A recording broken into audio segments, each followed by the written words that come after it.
आज हम supreme court के माननीय मुख्य न्यायाधीश ललित साहब, आपका कार्यकाल माननीय ललित साहब का कोटि कोटि धन्यवाद ज्ञापन करते हैं। आपने छोटे से कार्यकाल में सुप्रीम कोर्ट में जो मुकदमों का भार था उसको आपने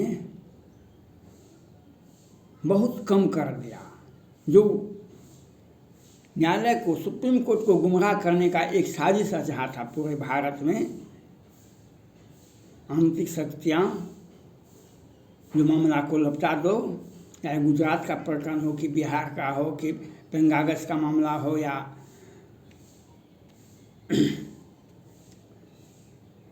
ईडी का मामला हो, बहुत सारे मामले को याचिकाएं दायर करके न्यायालय पर एक भार दे करके विरोधी दल खुश आते थे।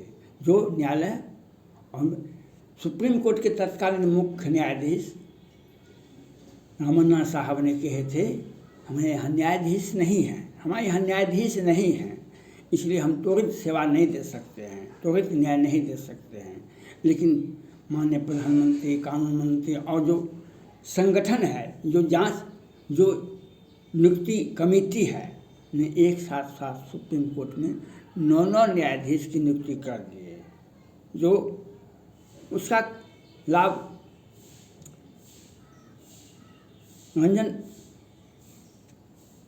रमन्ना के साहब के समय में नहीं मिला, लेकिन वह उसका लाभ हमें आज आपके कार्यकाल में मिला।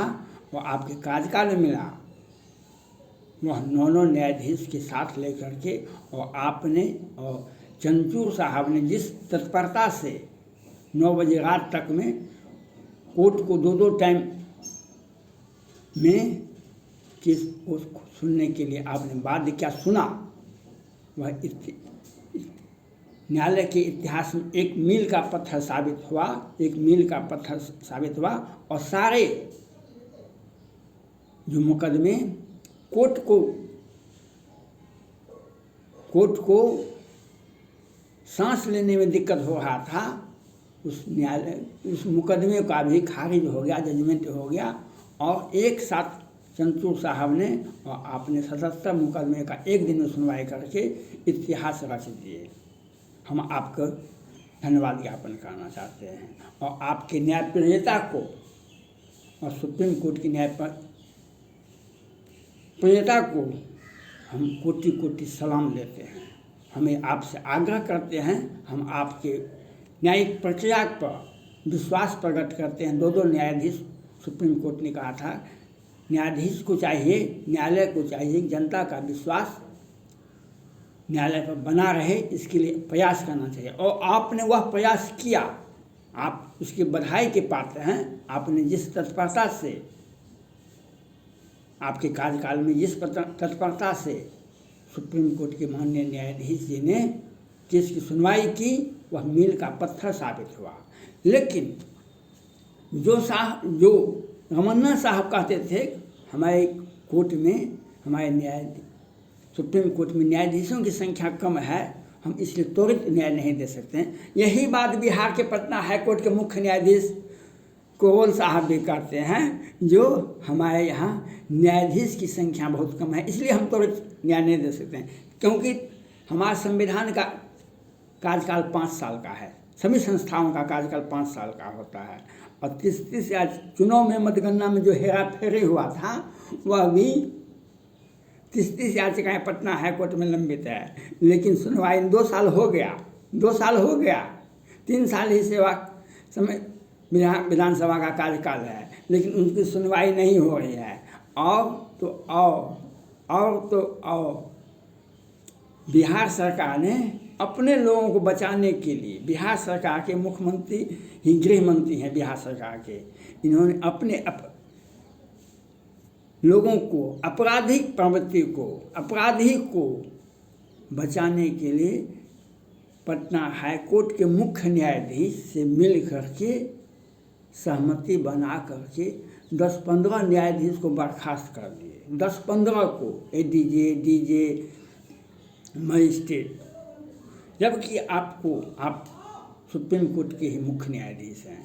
आपको न्यायालय का रूट जो है, न्यायालय का जो बेसमेंट है, न्यायालय का जो न्यायिक प्रक्रिया जो प्रारंभ होती है जिला न्यायालय से, जिला से ही, जिला न्यायाधीश से ही।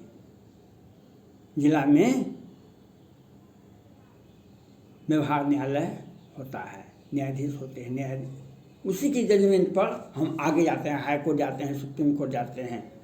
लेकिन आज बिहार में कानून नाम का चीज, बिहार के मुख्यमंत्री पर हत्या का मामला दर्ज है। कानून मंत्री, बिहार के कानून मंत्री थे कार्तिकेय सिंह, 14 में अपहरण करते हैं और इनका मामला को छुपा करके बिहार सरकार रखा हुआ है। ये शपथ ग्रहण करवा देते हैं, तब पता चलता है कि इन पर केस था अपहरण का, और इन्हें मास्टर साहब को संगा देते हैं। वे खुलेआम शहर में, अपने शहर में घूम रहे हैं, पुलिस पकड़ नहीं है। और पटना हाई कोर्ट के मुख्य न्यायाधीश भी नहीं बोल रहे हैं, और पटना हाई कोर्ट के मुख्य न्यायाधीश भी नहीं सुनवाई करते हैं और कहते हैं हमारे यहाँ न्यायाधीशों की संख्या बहुत कम है, इसलिए हम त्वरित न्याय नहीं दे सकते हैं। जबकि अभी पटना हाई कोर्ट में 35-36 न्यायाधीश हैं। अगर न्यायाधीश की संख्या नहीं है, 10-15 न्यायाधीश को कैसे बर्खास्त कर दिया गया? 10-15 न्यायाधीश को, जो एडीजे थे, डीजे थे, मजिस्ट्रेट थे, डिस्ट्रिक्ट मजिस्ट्रेट थे, उनको कैसे बर्खास्त कर दिया गया और क्यों किया गया? ये बिहार सरकार जो अपने एक साथ 2005 में 15 मुकदमों का पर जमानत हुआ था, 15 मुकदमों पर वह केस कहाँ गया? आज एक अपराधी प्रवृत्ति के व्यक्ति, पूर्व विधायक भी थे, वे पकड़ाते हैं, लोअर कोर्ट से जमानत मिल जाता है, जबकि उनके ऊपर गंभीर आरोप हैं, हत्या का मामला दर्ज है, अपहरण का मामला दर्ज है, लेकिन जमानत मिल जाता है। और उसी अपने कार्तिकेय सिंह जैसे व्यक्ति को बचाने के लिए मुख्यमंत्री बिहार के नीतीश कुमार पर हत्या का मामला दर्ज है, उनकी सुनवाई नहीं हो, इसके लिए एडीजे को, डीजे को बर्खास्त कर देते हैं। ये भारत में 30 राज्य हैं और केंद्र शासित प्रदेश भी है। हर जगह न्यायालय की शाखाएं हैं, हर जगह, जिला में से लेकर के राज्य में हाई कोर्ट तक, उसके बाद सुप्रीम कोर्ट में, हर राज्य में न्यायालय की शाखा है। कहीं भी किसी भी राज्य में ऐसी क्रूरता न्यायाधीशों के साथ नहीं हुई है। ऐसी क्रूरता, जो न्यायाधीश को बर्खास्त किया, वे सभी न्यायाधीश थे और युवा थे, उन्हें कार्य करने की क्षमता थी, वे ईमानदार थे। लेकिन जब भगवान राम को राज्याभिषेक हो रहा था, भगवान राम का राज्याभिषेक की तैयारी हो रही थी, तो कुछ देवताओं ने कहा अगर ये राजा बन जाएंगे, कल शपथ ग्रहण कर लेंगे, तो सबरी के साथ तो ज्यादती हुई थी, उसका क्या होगा? केवट का जो अपमान होता था वह क्या होगा? रावण का जो अत्याचार पूरे विश्व में हो रहा था, जो आतंकवादी घटनाएं हो रही थी, उसका क्या होगा? तो एक कुचक रचा गया और साजिश रची गई, जो क्या किया जाए। राम का कल राज्याभिषेक नहीं होना चाहिए, राम का कल राज्याभिषेक नहीं होना चाहिए, इसके लिए माथा लगाया। इसलिए साजिश रची गई, तो उपाय लगाया कि मंथरा की जीप पर जाके बैठ जाओ, मंथरा समझाएगी कैकेयी को, जो कौशल्या का पुत्र राम है, उसका राज्याभिषेक है, तुम्हारा पुत्र तो तुम्हारे नैहर में गया है, उसको भेज दिया है राजा ने चालाकी करके, सो राजा की राम के राज्याभिषेक में व्यवधान नहीं डाले, इसके लिए साजिश रच करके भरत और शत्रुघ्न को वहाँ भेज दिया गया है। इसीलिए क्या किसी भी प्रकार से राज्याभिषेक, राम का राज्याभिषेक में कोई कष्ट नहीं हो, कोई व्यवधान नहीं हो, इसीलिए मंथरा ने के माध्यम से देवताओं का प्लान था, देवताओं का प्लान था, मंथरा के माध्यम से उसकी जिह्वा पर जाके बैठ गए। सरस्वती को, गणेश जी का वंदना किया गया, उनको बुलाया गया, कहा कि आप उनकी जीभ पर बैठ जाइए। और मंथरा ने कहा, कौशल्या का पुत्र राम का राज्य है, अभिषेक हो रहा है, तुम्हारा पुत्र को तो साजिश की भेज दिया गया तुम्हारे नैहर में। यह बात कहा कि कौशल्या का पुत्र भी मेरा पुत्र है। कहा कि तुम नहीं समझती हो, तुम नादान हो। हित अनहित पशु पक्षी पहचाना, पशु पक्षी भी अपना हित जानते हैं, समझते हैं, इसलिए तुम कैसी हो। बात कि कई को लगा और वह राम का राज्याभिषेक नहीं हुआ। इसीलिए हमारे एडीजे मजिस्ट्रेट सुनवाई इन लोगों का आपराधिक प्रवृत्ति के जो व्यक्ति हैं बिहार के सत्ता में बैठे, उनका केस की सुनवाई नहीं हो, इसी के लिए इनका सेवा को बर्खास्त, ये नहीं सुनते थे बात को, इसीलिए इनकी सेवा को बर्खास्त कर दिया गया। ये बिहार सरकार की साजिश है। 1999 में पूर्व सांसद आनंद मोहन के द्वारा अपराध किया गया, डीएम की हत्या की गई। 1989 में सीताराम सिंह की हत्या होता है दिन उजाले में, और इसमें मुख्यमंत्री नीतीश कुमार जी रहते हैं। उनकी सुनवाई क्यों नहीं हो रही है? आज कार्तिकेय सिंह को केस कहाँ गया?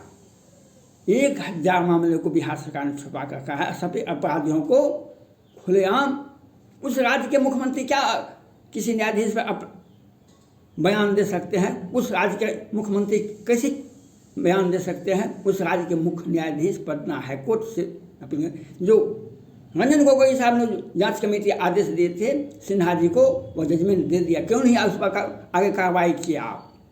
और उस राज्य के जिला जज, जिला मजिस्ट्रेट और डीजे और मजिस्ट्रेट को बर्खास्त कर दिया गया। ये एक सोची समझी साजिश है। न्यायालय को प्रभावित करने का काम किया गया, न्यायाधीश को प्रभावित करने का दबाव में बनाने के लिए बिहार सरकार ने एक साजिश रचा है। और अब 20 वर्ष 30 वर्ष तक, और ये कहते हैं पटना हाईकोर्ट के मुख्य न्यायाधीश कहते हैं, जो हमारे न्यायालय में पटना हाईकोर्ट में न्यायाधीशों की संख्या कम है। हम सुप्रीम कोर्ट के यू ललित साहब से अपील करते हैं, आपसे आग्रह करते हैं, अनुरोध करते हैं, प्रे करते हैं, कोर्ट को हम कन्विंस कर रहे हैं, हमारे जो बिहार के डीजे मजिस्ट्रेट को बर्खास्त किया गया है आज से 2 महीना 3 महीना पहले। कुछ लोग आपके यहाँ पहुँच चुके हैं। इन सभी लोगों को सम्मानित किया जाए और इनकी वो उसी पद पर रखा जाए। जिन व्यक्ति पर अपराध हत्या का मामला दर्ज है, जो 2020 में ही पटना हाईकोर्ट बड़े न्यायाधीश राजेश कुमार जी ने सृजन घोटाला में किस प्रकार से बिहार सरकार की संलिप्तता थी, न्यायालय की संलिप्तता थी, जो लोअर कोर्ट और वैकेंट कोर्ट से सृजन घोटाले के बारे आरोपी को जमानत देते थे, उसको उजागर किया राजेश कुमार जी ने। और उस परिस्थिति में हमारे 10-15 न्यायाधीशों को बर्खास्त कर दिया गया। एक साजिश समझी साजिश है, इसको आप सुने। और हमें आशा करते हैं, हम आपसे प्रे करते हैं सुप्रीम कोर्ट के मुख्य न्यायाधीश यू ललित साहब से, हमारे सभी न्यायाधीश को पुनः कार्य पर रखा जाए और उस निलंबन से बर्खास्तगी से मुक्त किया जाए। हम आपसे आशा करते हैं, हम आप पर भरोसा करते हैं, और आपका काम ही है पीड़ित व्यक्ति को न्याय देना। आपका काम ही है पीड़ित व्यक्ति को न्याय देना। अगर ये न्यायाधीश आपको न्याय नहीं देंगे, आप अगर न्याय नहीं देंगे, कौन न्याय देगा? न्याय मिल ही जाएगा। तो हम आप भरोसा तो करते हैं, आपने बहुत सारे काम कर दिए, हम आपसे क्यों नहीं भरोसा करें? और किसी ने ज्यादती की, बिहार सरकार ने ज्यादती की, कुछ साजिशकर्ता ने साजिश की, तो आप अगर न्यायाधीश को न्याय नहीं देंगे, वह आम जनता को न्याय कैसे देगा? या तो सोचना पड़ेगा आपको। धन्यवाद।